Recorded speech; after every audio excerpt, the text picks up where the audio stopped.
आता अर्पिताची हालत होणार अंशुमनसारखी. कारण समरने असा काय निर्णय घेतला की आता स्वानंदी करणार अर्पिताचे चांगलेच हाल आणि ते बघायला खूप मजा येणार. तर नक्की काय घडलं चला तर बघूया. सासरच्या लोकांसोबत अर्पिताची हिंसा बघून सगळेच चकित झाले. एवढंच काय, त्यांच्या घरात जे काम करत होता त्याने ते सगळे व्हिडिओ काढले. नाहीतर अर्पिता ती कसली मान्य करते. अर्पिताने तिच्या सासूचा हात पिरगाळल्यामुळे तोही काळा पडलेला असतो. ते बघून तर मलिकाची दातखिळीच बसते. पण अर्पिताचा माज अजूनही कमी होत नाही. माहेरी राहण्यासाठी ती पुरेपूर प्रयत्न करत असते. स्वानंदीने एवढे सगळे पुरावे दाखवूनही मीच कशी खरी हे अर्पिता साबित करत असते. पण आता स्वानंदीला खूप राग येतो आणि वाईटही वाटतं.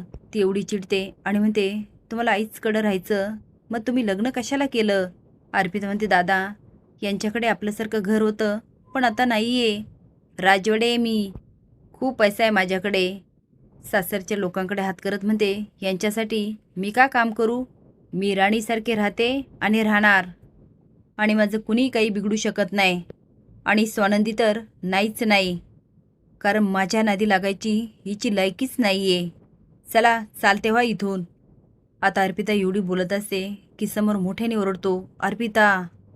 तो आता जातो आणि एकामागून एक तिच्या कानाखाली मारत असतो. पण त्याला अडवायची ताकद मात्र कोणातही नसते. अर्पिताला एवढा मार बसल्यानंतर स्वानंदी डोळे मिटते. पण आजीला खूप बरं वाटतं आणि ती मान करत म्हणते, असंच पाहिजे. पण मलिकाला मनातून खूप राग येत असतो आणि आता आप्पीचं काय होणार याची काळजी वाटते. एवढा मार खाऊनही अर्पिता म्हणते, मार दादा, तुला पाहिजे तेवढं मार, पण मी इथून कुठेही जाणार नाही. अर्पिताने एवढा गोंधळ केला म्हणून समरला खूप कसं तरी वाटतं आणि त्याला रडायला येतं. परंतु स्वानंदी, तुम्ही आशिष आणि त्याच्या आईवडिलांशी बोलून खूप योग्य केलं. आज माझेही डोळे उघडले आणि तुम्ही ह्या बाबतीत जे काही करायचं ठरवलं असेल त्याला माझा पूर्ण पाठिंबा आहे. आता मात्र अर्पिताचा चांगलाच माज उतरतो आणि तिला कळून चुकतं की आपण स्वानंदीच्या हातात जाणार म्हणजे ही आपले काय हाल करणार. आता मलिकाचं नाटक सुरू होतं आणि ते अप्पी अप्पी तू अशी वागशील असं मला स्वप्नातही वाटलं नव्हतं. अगं मी तुझ्याशी फोनवर बोलायचे, मग मी तुला असं शिकवलं का? आप्पी म्हणते, मम्मा ती शांत बस. ती आता आप्पीच्या हाताला धरते आणि आत घेऊन जाते. स्वानंदीला कळून चुकतं की मलिकाचं नाटक सुरू झालं आणि आता अर्पिताला ठेवण्यासाठी त्या काहीही करू शकतात. समर स्वानंदीकडे बघायला लागतो, पण समर मात्र आशिष आणि त्याच्या घरच्यांकडं किविलवाने बघत असते. त्यांच्यासमोर जाते आणि हात जोडते आणि म्हणते, खरंच अर्पिताताई तुमच्याशी खूप वाईट वागल्या, पण आता जे काय झालं ते तर भरून निघू शकत नाही. आशिष भाऊजी, अजूनही तुम्हाला अर्पिताताईशी संसार करायची इच्छा आहे? आशिष म्हणतो, हो, माझं अर्पितावर खूप प्रेम आहे. स्वानंदी म्हणते, ठीक आहे, मला थोडा वेळ द्या, आम्ही अर्पिताताईला घरी आणून सोडतो, पण त्याला किती वेळ लागेल हे सांगता येत नाही. आशिष म्हणतो, ताई काहीच हरकत नाही. स्वानंदी म्हणते, तुम्हाला ताई म्हटलं ना, मग ताईवर विश्वास ठेवा, तुमचा संसार पुन्हा सुरळीत होणार.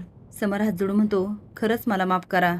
माझी बहीण अर्पिता तुमच्याशी असं वागत असेल, तुमच्यावर एवढी हिंसा करत असेल असं कधीच वाटलं नव्हतं. आशिषचे बाबा म्हणतात, सर ह्यात तुमची काय चूक आहे? पण खरं सांगू का, आज स्वानंदीमुळे खूप छान वाटतंय. ही आमची व्यथा कुणाला सांगावं हेच कळत नव्हतं, कारण अर्पिता आम्हाला तशी धमकीच देत होती. आम्ही जर सांगितलं तर ती आमच्यावर केस करणार आणि तुम्हाला तर माहिती आहे सगळे कायदे बायकांच्या बाजूने, म्हणून आम्ही काही करू शकत नव्हतो. पण खरंच स्वानंदी बाळा, थँक्यू सो मच. आशिषची आई येते आणि म्हणते, स्वानंदी तुझे किती आभार मानू हेच कळत नाही. स्वानंदी म्हणते, काकू अहो हे काय बोलताय, मी तुमच्या मुलीसारखी आहे, अदरवाईज तुम्हाला मुलगीच माना.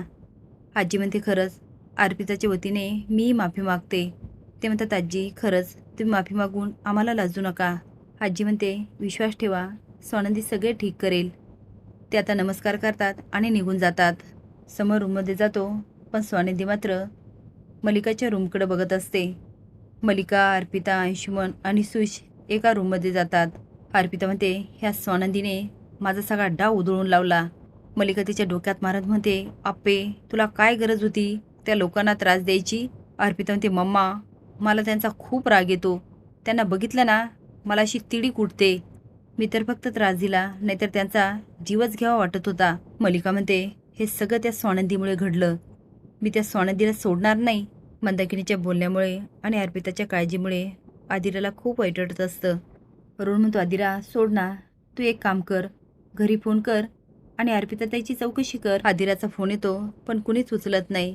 तर तो नंदूताईला कर. आदिरा आता फोन करते आणि स्वानंदी उचलते आणि म्हणते, हां बोल आदिरा.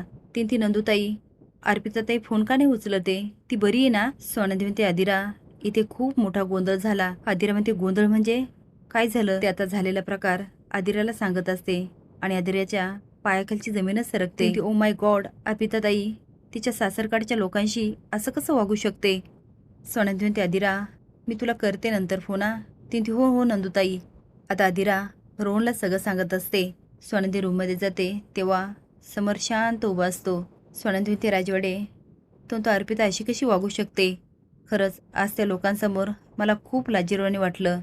मला मी एवढं असह्य कधीच वाटला नव्हतं. स्वानंदी म्हणते, खरंच अर्पिता ते त्यांच्याशी खूप वाईट वागल्या. तो स्वानंदी थँक्यू सो मच. ती राजवाडे तुम्ही का थँक्यू म्हणताय? तो नाही, आज तुम्ही जे काही केलं ना ते खरंच कौतुकास्पद आहे. नाहीतर अर्पिता कायम त्या लोकांचा फायदा घेत आली असती आणि मी मात्र त्यांना चुकीचं ठरवलं होतं. मंदाकिनी अजूनही शांत बसत नाही आणि म्हणते, करा राजवाडे, करा अजून पुरींचे लाड. त्यांच्यामुळे सासरकडच्या लोकांना काय काय सहन करावं लागतं ह्यांना काय कळणार? ते लोक तर सुटले, पण आमचं काय? आम्ही कधी सुटणार? पण आता नंबर येणार तो मंदाकिनीचा. असेच नवीन अपडेट जाण्यासाठी लाईक आणि सबस्क्राईब करा. धन्यवाद.